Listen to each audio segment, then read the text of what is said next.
তো আমাদের কর্মগুলো করতে হবে কি ভালো, যে কর্মটা দিয়ে আমরা ঈশ্বরকে লাভ লাভ পাবো করতে, ঈশ্বরের কাছে আমরা ভালো কিছু হতে পারবো, সেরকম আমাদেরকে কর্ম সাধনা করতে হবে।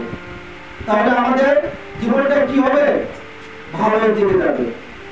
যেমন যেমন আপনার বাড়িতে একটা ছোট্ট ছেলে আছে, আপনি যদি তাকে কৃষ্ণ কথা না শোনা, কৃষ্ণ কথার ভাব জাগৃতি না দেন, তাহলে তার মনে যে আসবে কৃষ্ণ কথা, সেই অতুল দেবতা থাকতে হবে তার কাছে, পিতা মাতার কাছে। পিতা মাতা ইচ্ছা করলে একটা সন্তানকে অনেক করে দিতে পারে। চিন্তা করবে যে আমি সন্তানকে জন্ম দিলাম, আমার ধর্মটা কি, আমার ধর্মটা হচ্ছে কি, আমার ধর্মটা হচ্ছে সনাতন। আমি একজন সনাতন ধর্মের মানুষ, আমার ধর্মটা আমার ছেলেটাকে শিক্ষা দিতে হবে। তাহলে আমার ওই ছেলে সন্তানটাকে জন্ম দেওয়া আমার জীবনে সার্থকতা হবে। আর আমি যদি ছেলেটাকে জন্ম দিলাম, আমার ধর্মটাকে যদি আমি তাকে উপলব্ধি না করাতে পারলাম, তাহলে আমার সেই কর্মটা ব্যর্থ হয়ে গেল। ব্যর্থ হয়ে গেল কিনা? আর আমি একজন সনাতন ধর্মগুলি মানুষ, আমার ধর্ম গ্রহণটা হচ্ছে কি সনাতন। আমার সনাতন, আমার সন্তানকে যদি আমি সনাতন ধর্ম গ্রহণ করতে যদি না জানাই, না শিখাই, তাহলে কি শিখবে? তাহলে আগে পিতা মাতাকে জানতে হবে আমার ধর্মটা, পিতা মাতাকে জানতে হবে। পিতা মাতা যখনই ধর্মটাকে গ্রহণ করবে, তখনই তার সন্তানটা সেই সনাতন ধর্মটাকে গ্রহণ করবে।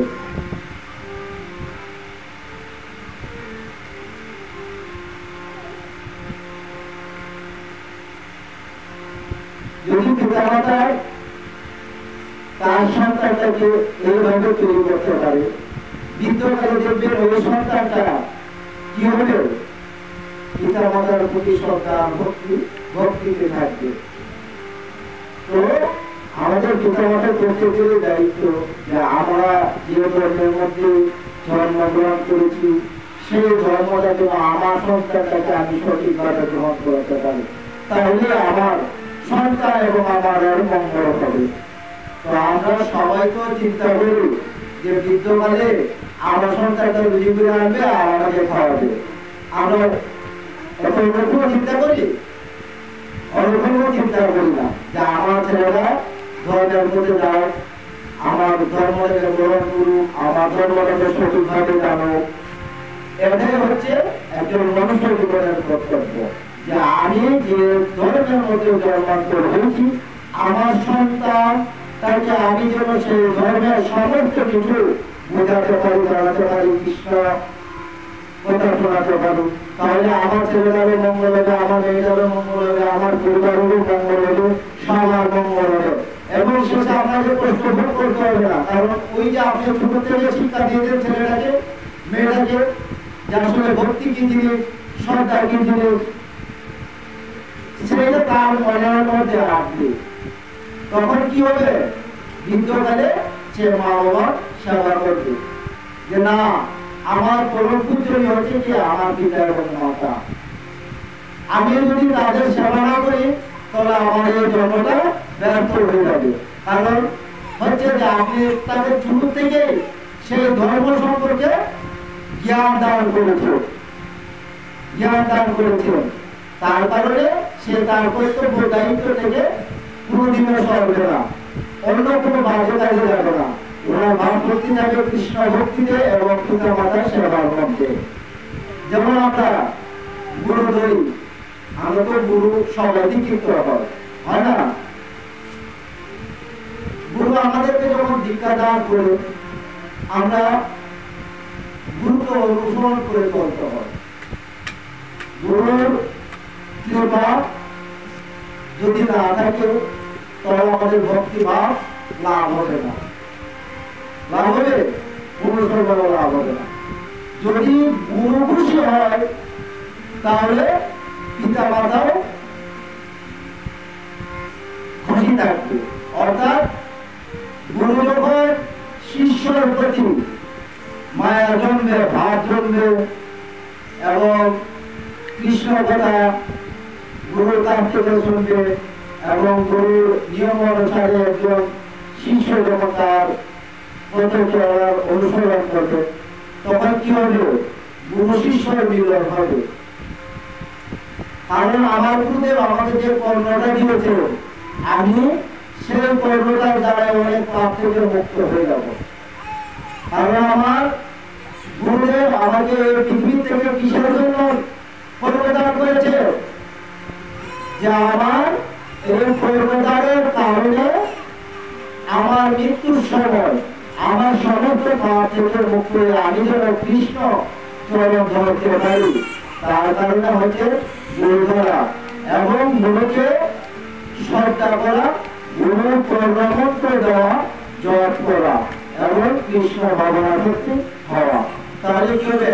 আপনার জীবনের দুঃখ কষ্ট যা আছে সবগুলা যেটা আস্তে আস্তে দূরে যাচ্ছে, বিরক্ত হচ্ছে। আপনার সংসারে সুখ আছে, শান্তি আছে, গুরু ভক্তি আছে, কৃষ্ণ ভক্তি আছে, দেখবেন আপনার আর কোনদিন বিপদ আসবে না। তো গুরুর কৃপা হয় এইভাবে একজন ভক্তের কাছে। গুরু হচ্ছে ব্রহ্ম, সাক্ষাৎ নারায়ণ। তাই গুরুকে আমরা উচ্চ স্থানে রাখি। গুরুকে উচ্চ স্থানে সবাই রাখি না। তিনি কি হচ্ছে? তিনি আমার ধর্মগুরু, আমাকে ধর্মের সম্বন্ধে জ্ঞান দান করেছেন। তিনি আমার পরম ঈশ্বর। ঈশ্বর মানে গুরু হচ্ছেন আমার পরম ঈশ্বর, ঈশ্বর মানে নারায়ণ। আমি যখন গুরুকে প্রণাম করবো, গুরু কার সঙ্গে করে যাবে? আমার ভক্তিটা। আমি যখন গুরুকে প্রণাম করবো, গুরু কার সঙ্গে? আমার ভক্তি করে যাবে স্বয়ং নারায়ণের কাছে। উনি বলবেন যে হে নারায়ণ, আমার এই অধম শিষ্য আমার চরণ ধরে তোমাকে প্রণাম নিবেদন করেছে, তুমি তার মনোবাঞ্ছনা যেমন সমস্ত কিছু পূর্ণ করো। তাহলে কি হবে? গুরুর এই আশীর্বাদটা নারায়ণের কাছে পৌঁছে যাবে। তো আমরা গুরুকে শ্রদ্ধা করতে শিখতে হবে, জানতে হবে, বুঝতে হবে। গুরু এমন একটা জিনিস যার দ্বারা আমার জীবন আত্মা সবকিছু মুক্তি হবে। তাই গুরুকে দীক্ষিত হলে গুরুকে প্রণাম করা উচিত, গুরুর কথা মেনে চলা উচিত, গুরুকে যেভাবে উপদেশ দিলে সেইভাবে চলা উচিত। যেমন একজন পিতা মাতা সন্তানকে ভালো করার জন্য অনেক কিছু করে না, খারাপ কাজে যাওয়ার জন্য বাধা দেয়। কেমন দেয় বাধা? যেন আমার সন্তানটা খারাপ না হয়ে যায়। কি গুরুদেবে আমাদেরকে যখন শিক্ষা দান করে তখন কি করেন গুরুদেব? গুরুদেব সবসময় বাধা দেয়, বাবা তোমরা ভালো কাজ করো, তোমরা ঈশ্বরের কাজে যাও, ঈশ্বরের কাজে লাগো, তাহলে তোমাদের জীবনের ধন্য হবে।